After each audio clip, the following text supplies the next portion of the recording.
Hello YouTube, Ollie the Repair Dude here. In this video, I'm going to talk about my upcoming phones for my upcoming repair videos. The first phone I'm going to talk about is the Redmi one, aka the Xiaomi Redmi. This had a memory chip which showed that I can't resolve it through software or refreshing the device.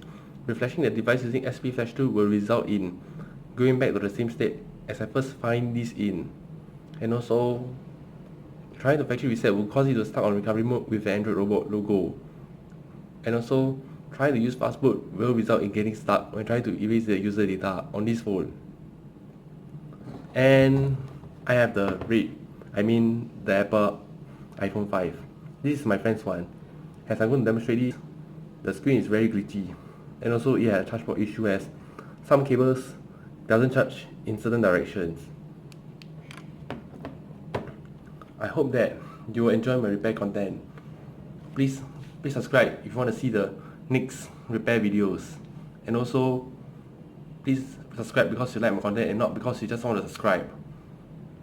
And please like this video and share and also comment as well.